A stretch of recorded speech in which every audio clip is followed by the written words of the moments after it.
India versus Sri Lanka second test match day 4 యొక్క analysis చూద్దాం. నేను చెప్పుకోవాలంటే ఈ డే 4 మన ఇండియాకి ఒక యావరేజ్గా వెళ్ళింది. మూడో రోజు ఆట ముగిసే సమయానికి 265 పరుగులకు 8 వికెట్లు కోల్పోయి శ్రీలంక ఓవర్ నెట్ స్కోర్తో డే 4 స్టార్ట్ చేసింది. ఆరంభంలోనే వికెట్ కోల్పోయిన శ్రీలంక కానీ సోనాల్ దినుషా అద్భుతమైన పడివతో సెంచరీ చేరుకున్నాడు. 103 పరుగులు చేసి అజేయంగా నిలిచాడు. ఇండియా ఎట్టకేలకు 290 పరుగులకు ఆల్అౌట్ చేసి తన ఫాలో ఆన్ ఆడేలా చేసింది. ఫాలో ఆన్కి వచ్చిన శ్రీలంక ఆరంభంలోనే వికెట్ కోల్పోయింది. సిరాజ్ తన షాట్ బంతితో లహీరు ధరని అవుట్ చేశాడు. ఆరంభంలో మంచి వికెట్ అందిన ఆనందంలో ఉన్న ఇండియాకు కమిల మిషారా అండ్ పసింధు అద్భుతమైన ఆటతో కొంచెంసేపు మంచి పార్ట్నర్షిప్ అందించారు. 50+ పార్ట్నర్షిప్ అందించిన తర్వాత జడేజా అద్భుతమైన బాల్తో కమిల్ మిషారాని ఎల్బిడబ్ల్యూ అవుట్ చేశాడు. తర్వాత కమిందు మెండిస్ వచ్చాడు. నిజం చెప్పాలంటే వీళ్ళిద్దరు పార్ట్నర్షిప్ చూసి నేను ఇండియాకు విజయం దూరమవుతుంది అనుకున్నా. వాళ్ళిద్దరూ అద్భుతమైన ఆటతో 100 రన్స్ ప్లస్ పార్ట్నర్షిప్లు అందించారు. వీళ్ళు బ్యాటింగ్ చేస్తున్నప్పుడు ఇంకా ఎవరికి ఏం అర్థం కాలేదు. ఎలా బాల్ వేసినా మంచి డిఫెన్స్ అండ్ మంచి షాట్స్ ఆడుతూ వీళ్ళు స్కోర్ పరుగులు ఎత్తిచ్చారు. నేను చెప్పాలంటే పసింధు ఆడాడు. ఈరోజు చాలా బాగా ఆడాడు.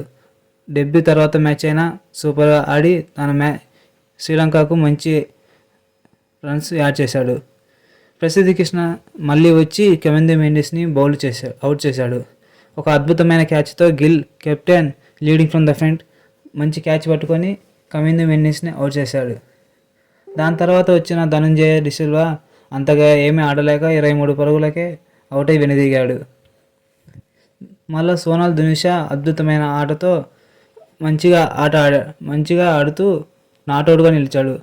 నిరోషన్ డిక్వెల్లా వచ్చి అవుట్. వీళ్ళ బ్యాటింగ్ చూస్తే వీళ్ళు డే 5లో కానీ ఒక సెషన్ పూర్తిగా ఆడేస్తే మన ఇండియాకు విజయ అవకాశాలు కష్టం అవ్వచ్చు. మన ఇండియా గెలవాలి అంటే కన్ఫామ్గా ఫస్ట్ సెషన్ లోపు వీళ్ళందరినీ ఆల్అౌట్ చేసి మన ఇండియా అట్లీస్ట్ 150 లోపు లీడ్ ఉండేలా చూసుకోవాలి. 150 రన్స్ లీడ్ తక్కువ ఉంటే మన గెలిచే ఛాన్సెస్ చాలా ఎక్కువ. ఎందుకంటే సెషన్ 3లో మళ్ళీ వర్షం వచ్చే అవకాశం ఉంది.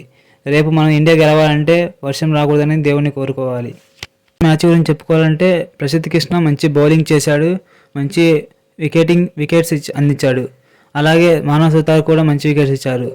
ఈరోజు అయితే మానవ్ సుతార్ని వాళ్ళు సెకండ్ ఇన్నింగ్స్లో కౌంటర్ అటాక్ చేశారు. మంచిగా ఆడుతూ కమిందు మెండిస్ అండ్ పసింధు అద్భుతమైన ఆట తీరుతో మానవ్ సుతార్ని అటాకింగ్ చేస్తూ రన్స్ రాబట్టారు.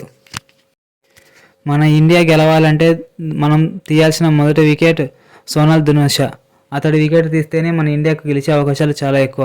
అతడే మన ఇండియాకు విన్కి డ్రాకి మధ్యలో ఉన్నాడు. మన మెయిన్ బౌలర్ అయిన మానవ్ సుతార్ అండ్ ప్రసిద్ధ్ కృష్ణ రేపు కొంచెం బాగా బౌలింగ్ వేసి ఫస్ట్ సెషన్లో వికెట్ అందిస్తేనే మన ఇండియాకు గెలిచే అవకాశాలు మెరుగవుతాయి. ఎందుకంటే 4th ఇన్నింగ్స్ బ్యాటింగ్ చేయడం కొంచెం కష్టంగా ఉంటుంది. 150 లోపు లీడ్ ఉంటే చేయడానికి కొంచెం అనుకూలంగా ఉంటుంది అండ్ గెలిచే అవకాశాలు మెరుగవుతాయి. ఎలాగో థర్డ్ సెషన్లో వర్షం వచ్చే ఛాన్సెస్ ఉన్నాయి కాబట్టి మనం ఎర్లీగా సెకండ్ సెషన్ లోపు మ్యాచ్ని ముగిస్తే చాలా మంచిది. అందుకుగాను ఫస్ట్ సెషన్లో మన బౌలర్లు మెరుగ్గా బౌలింగ్ చేసి వాళ్ళని ఆల్అౌట్ చేస్తే 150 లోపు ఉన్న లీడ్ అయితే ఈజీగా సెకండ్ సెషన్లో కొట్టేయచ్చు అండ్ ఇండియాకి గెలిచే అవకాశాలు మెరుగవుతాయి. ఈ మ్యాచ్ గెలిస్తే ఇండియాకు WTCలో మంచి పొజిషన్ ముందుకు వెళ్ళి WTC ఫైనల్కి వెళ్ళే అవకాశాలు మెరుగుపరుచుకోవచ్చు. నెక్స్ట్ సిరీస్లో కొంచెం ఈజీ అవుతుంది ఇప్పుడు గెలిస్తే. మ్యాచ్ కానీ డ్రా అయితే నెక్స్ట్ సిరీస్లో New Zealand series and Australia series కన్ఫామ్గా గెలవాల్సి వస్తుంది. అదే ఈ మ్యాచ్ కొంచెం గెలిస్తే నెక్స్ట్ సిరీస్లలో డ్రా అయినా కొంచెం WTC ఫైనల్కి వెళ్ళే ఛాన్సెస్ మెరుగవుతాయి. సో కన్ఫామ్గా గెలవాలి కాబట్టి మన బౌలర్లో కొంచెం కట్టుదిట్టంగా బౌలింగ్ వేసి రేపు ఫస్ట్ సెషన్లో ఆల్అౌట్ చేస్తే వాళ్ళని సెకండ్ సెషన్లో మనం ఆ టార్గెట్ని చేయొచ్చు. ఎందుకంటే తక్కువ స్కోర్ ఉన్నప్పుడు మన బ్యాటర్లు ఫాస్ట్గా కూడా ఆడి సెకండ్ సెషన్లోపు మూవీ చేస్తే థర్డ్ సెషన్లో వర్షం వచ్చినా మనకి ఇబ్బంది ఏమి ఉండదు. దులీప్ ట్రోఫీ గురించి వస్తే 2 మ్యాచెస్ జరిగాయి. East versus north east match and north versus west match.